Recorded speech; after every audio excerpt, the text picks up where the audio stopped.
Hey everybody, welcome to Always Bored, Never Boring. Today we have something of a happy coincidence. I wanted to talk about Dungeons and Dragons, and it just so happens that the brand new D&D starter set, Dragons of Stormwreck Isle, has just launched exclusively at Target stores with the scheduled general release set for the 4th of October this year.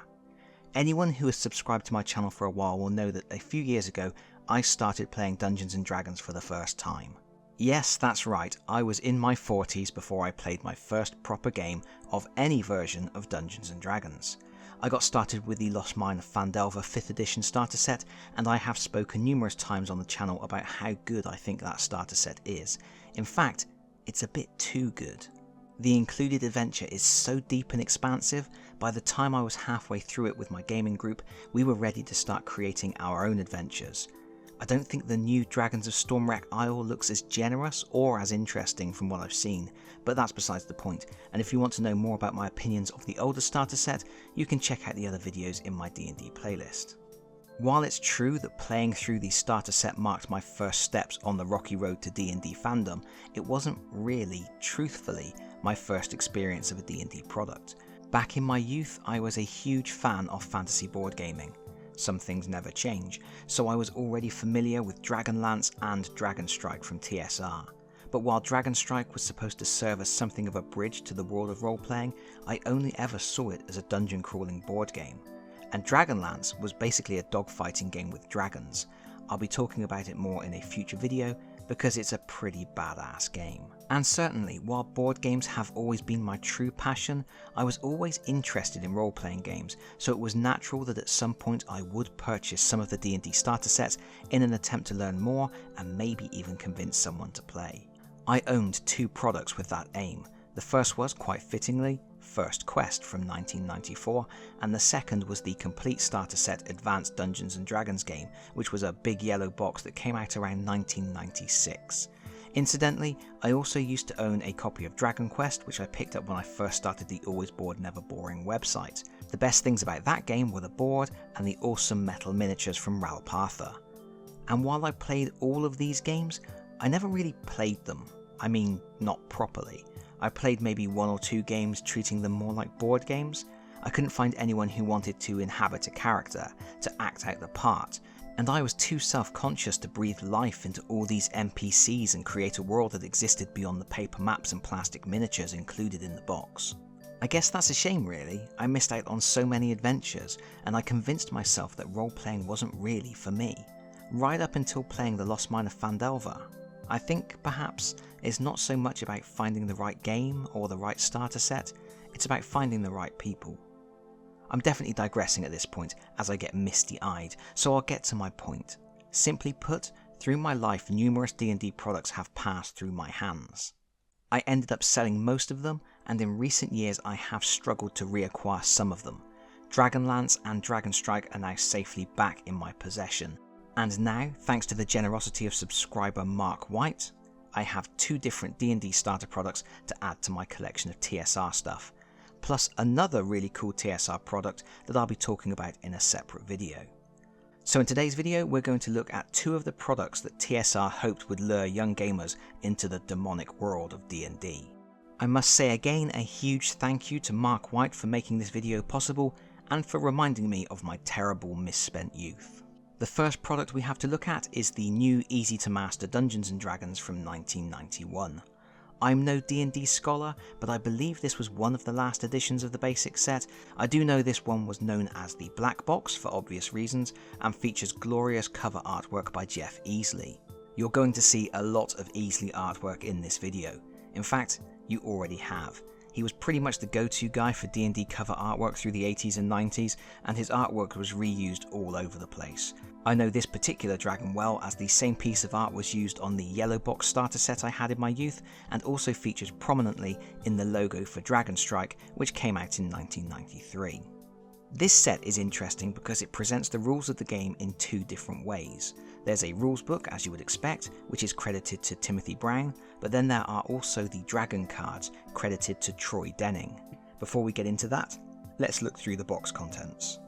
The copy I have here is near complete, we're just missing a set of dice, but I don't think I need to worry too much about that. We have our Read This First sheet, This is a single-sided sheet with the full contents list and instructions on how to get started. Then we have a whole bunch of original flyers. Man, I love original flyers. We've got an order slip for Amazing Stories, an unused TSR customer response card. Did you get something for filling this in? You had to pay for your own stamp. There's a 1991 Spring-Summer catalogue. Just look at all this great stuff. Buck Rogers. That reminds me, I had the Buck Rogers Battle for the 25th Century game from TSR. I remember playing that for hours, even though I don't think it was that good. We've got World of Greyhawk, Forgotten Realms, Ravenloft, Dragonlance, all the D&D and Spelljammer stuff, Marvel. Check that out, a 1992 Dragonlance calendar. I bet that was the bomb. We've got a separate D&D flyer, and this is interesting. That artwork on the Rules Cyclopedia is a bit weird. Jeff Easley provided the cover art for that book as far as I'm aware, but it looks different to the artwork on this flyer. The composition is the same, but Easley's final piece is much more beautiful. So is this picture in the advert an early draft? Just some quick placeholder art or something? I genuinely don't know, maybe someone in the comments can tell me. And finally we have an order form for Dragon and Dungeon magazines. I'll be talking more about Dragon magazine in another video. Next we have our rules book. 64 pages, nicely laid out. Unfortunately there's not a lot of artwork, everything that is there is by Terry Dykstra. It's nice enough, just wish there was a little bit more of it. But as I have already mentioned, this rules book isn't really to teach you how to play, it's just a reference book. The big gimmick here is within the folds of the Dungeon Master screen, which is adorned with all the usual charts and tables you need when running a game, there is a pocket, and within that pocket we have the Dragon cards. And this is a really interesting idea. I have no idea how effective they were as a learning tool, but the idea is you start at the very beginning and you just start reading. The cards introduce rules and step you through examples, and those examples link together, expanding into a full adventure, culminating with an empty map and the setup for a new quest in a new location that you are supposed to flesh out with all the rules you have learned and the experiences you have gained up to that point. This could potentially take a group of heroes through to level 5. And I haven't read through all the cards, but it's certainly an interesting idea. They really do hold your hand, starting with the very basics of role-playing, with detailed examples that take the form of a choose-your-own-adventure narrative. Here's how the quest begins. You've come to the town market to meet a merchant who wants you to do an errand for him. When you reach his shop, he smiles. Then he hefts a 4-foot-long lizard onto the counter. Around the beast's neck is a leash, and over its head is a burlap sack. The merchant says, "Deliver this to Zanza Tem and he'll pay you a gold piece." He gives the lizard a shove. It flops onto the floor. As the merchant turns to other business, he issues a last warning. No matter what, don't take the sack off its head. There are 2 ways to reach Zanza's tower. If you follow the dark corridors of Thief's Alley, continue with section 2. If you go through the crowded streets of Merchant's Parkway, continue with section 3. Let's go to Merchant's Parkway. The crowded streets of Merchant's Parkway are no place for a 4-foot-long lizard with a bag over its head. The lizard keeps running into people's legs. People keep stepping on its tail. Finally, the lizard begins angrily clawing at the bag on its head. If you carry the lizard the rest of the way to Zanza Tem, continue to section 6. If you try Thief's Alley instead, continue with section 2. And so it goes on. Now, I'm not sure if I would appreciate that level of hand-holding. I tended to enjoy the freedom that the 5th edition starter set provided, as I was very quickly going off script and adding my own flourishes to proceedings, but this does seem like a good way to learn the ropes, and as I understand it, the black box was hugely successful, so I guess it did something right. Honestly, I would say the worst thing about the cards is they are stored in a pocket in the DM screen, and that pocket makes the screen a bit wobbly, but I guess that's pretty darn picky as far as complaints go. The other elements in the box are for use with your first few adventures as you work through the dragon cards. You have a nice map of Zanza's dungeon on a scale of 1 square to 5 feet. It's a decent size at 21 inches by 31.5 inches, but it's designed with the starter quest in mind, so it has large labels in each area, which does ruin the overall look and it makes it less useful in your own games. And then you get the character standees. These are nicely done, nicely illustrated, and it's a good mix of your classic D&D villains, kobolds, goblins, orcs, bugbears, zombies, ogres, and a big bad for your final battle. They remind me very much of the standees from Dragon Quest, which came out a few years later. But there we have it, that's your lot. It seems like a really solid introduction to the basic game, and for anyone interested in stepping into the past, you can grab a complete copy on eBay in the UK for around £25, probably far less in the US. Some people are asking for around £70 to £100, but I think they've overvalued what they have there. The card system is an intriguing way to step people through their first adventures. I think it's missing a few things that would have really helped, in particular something for the heroes, maybe character cards or booklets. At the very least they could have included some pre-filled character sheets or even some blank ones, but you just get one blank one on the back of the rules that you're supposed to photocopy, or else the rules suggest you write everything down on lined paper. Having sheets ready to use is just one of those little quality of life things that I think makes games a bit more accessible, so it does feel like an oversight to me. But what do I know? This is the first time I have ever held a copy of the black box in my hand, so I never got to experience it when it was new on the market. My first experience with D&D was the first quest, an introductory product for Advanced Dungeons & Dragons 2nd edition. And it just so happens that the second product Mark White sent into the channel was a copy of First Quest. And let me tell you, when I opened the parcel from Mark and held this in my hands for the first time since maybe 1995-96, it was a bit of a rush.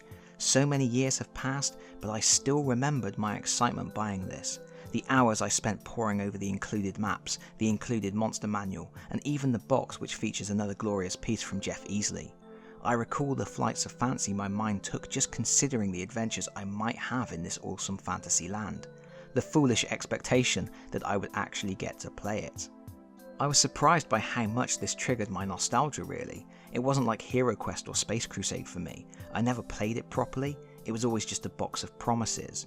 And yet as an adult, just for a split second, I had that moment of giddy excitement. This was never on my list of things I desperately wanted to add to my collection, but now I have it, I'm very pleased. And what is First Quest? It's an introductory starter set from 1994, but this time for Advanced Dungeons & Dragons, and as a starter set, it feels just that little bit more complete to me than the black box, even though it only takes heroes up to level 3. My opinion here might be because of my perspective as someone who is predominantly a board gamer, because this set includes miniatures, a variety of maps, handouts for the players, and all the trappings of something that feels more traditionally like a board game. It also includes something that gives me DragonStrike flashbacks. No, not a VHS, an audio CD. This audio CD is a joy. It basically has two purposes. Firstly, it introduces you to role-playing. A group of voice actors enthusiastically take on the roles of kids on their first adventure, and they ham it up gloriously as they try to figure out how to fight monsters and circumvent traps within the confines of the D&D rules. It's goofy, really cheesy, and very fun, and I think it felt a bit more authentic than DragonStrike's VHS, when the voice actor says, "I'll be the cleric." What's a cleric? It just feels like that's a real conversation someone introducing this game to their friends would have to have. The second purpose of the CD is it includes sound bites for use with the included adventures. As you work through the adventure book, occasionally you will be instructed to play a certain track. This, in practice, is a bit fiddly, but it does something that I'm sure I appreciated as a kid. It takes away some of the heavy lifting for a DM who isn't too confident about role-playing. You have a CD with sound effects and voice actors to support you as you learn what it means to be a DM. It helps you through those first adventures when your confidence may be low, and it also teaches you how to do these things, how to create the right ambience and provide your players with an immersive environment. So while the CD can be classified as a gimmick much like DragonStrike's VHS, I do consider it more than that. It's actually useful. But it's just the first of many things in this little box of wonders which is absolutely packed with gaming goodness. You get 6 heroes, some of which were already familiar faces.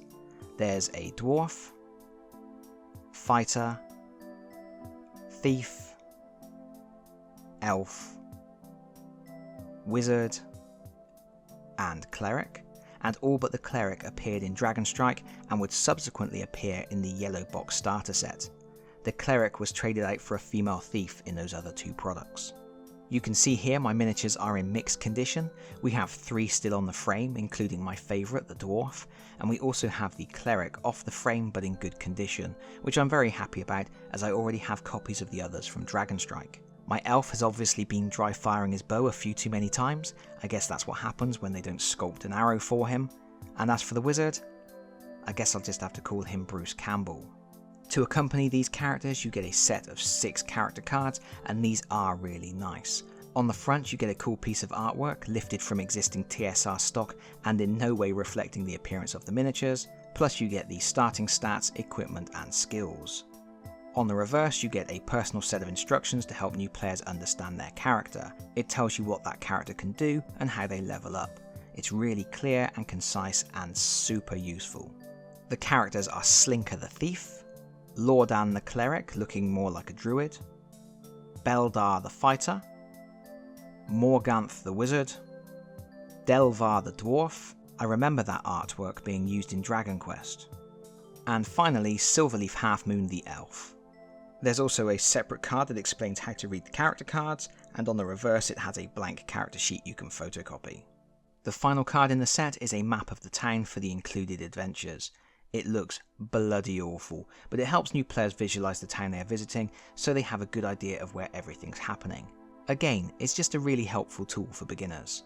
And speaking of helpful tools, the set also includes separate spellbooks for the wizard and cleric with cover art by Larry Elmore. This is another great idea. It's nice for characters who have spellcasting options to have their own little spell tomes divided up into 1st, 2nd and 3rd level spells with complete descriptions of what each spell does.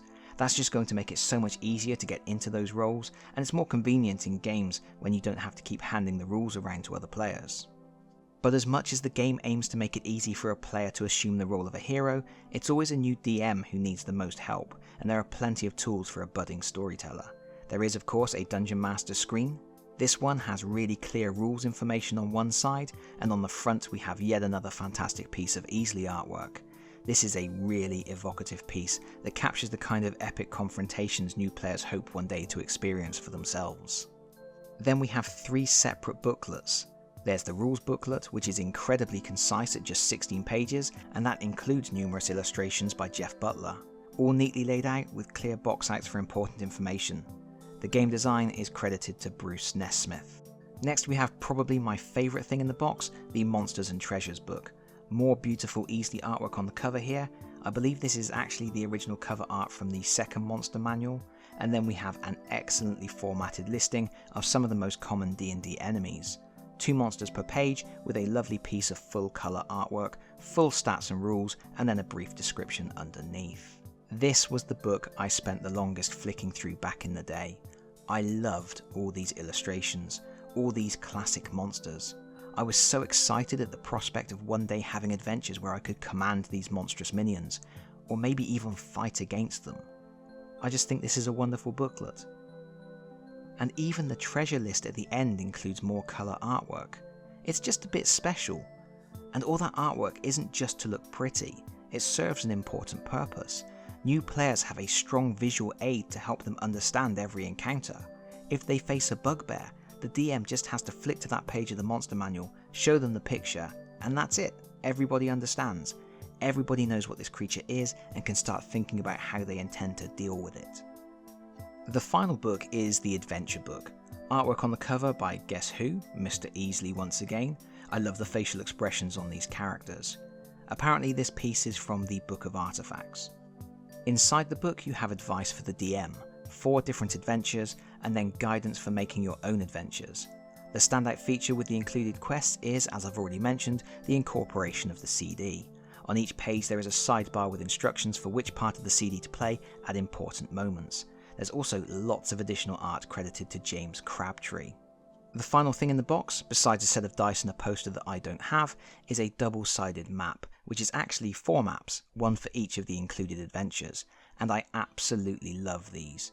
They aren't particularly big, each is approximately 15.5 by 21 inches with a scale of 1 square to 10 feet, but they are beautifully illustrated. There is loads of detailing in each location, which really helps to set the scene. The 4 maps are the Tomb of Demerara, which is a fort with a connected mine system. My favourite, Harrow Hill, a wonderful haunted house with 2 floors. The imaginatively titled Mount Dread, which is a classic dungeon or cavern. And then the more outlandish Wild Space, a series of asteroids and flying ships connected with walkways. The maps aren't just really well illustrated, they are also well picked for a starter set. They show the incredible diversity that role-playing games provide, hopping from traditional dungeons to haunted houses to space. It capably displays that there are no limits except imagination. Honestly, I thought it back then, I think it now. This is a really well constructed starter set. It's possibly only missing some standees to represent monsters, a few pre-generated female characters, and I think it may have been better to include maps with a 1 square to 5 feet scale rather than 10 feet, as it just makes everything a bit more intuitive for new players, especially people who may be more familiar with board games. And if you're interested in getting a copy today, you can find these on eBay. In the UK, if you're lucky, you may be able to get one for around a tenner, but somewhere around £25 is probably more likely. But anyway, I guess this set didn't stick around for long because TSR published the yellow box in 1996, and that must have been around the time they were bought out by Wizards of the Coast. And then around 2000, the 3rd edition of Dungeons and Dragons came out. By then, I was at university, and all my thoughts of board games and role-playing games were just dim and distant memories. It would be several more years before I even thought about picking up a dice again, and 2 decades before I would once again purchase a D&D starter set and finally settle in behind the DM screen. And I guess that's about it from me for now. Thank you once again to Mark White for donating these wonderful games, and thank you for watching. If you've enjoyed the video, please consider pressing the like button. If you really enjoyed the video, please consider subscribing if you don't already do so, and hopefully I will see you all again very soon. Bye bye everyone. Bye bye.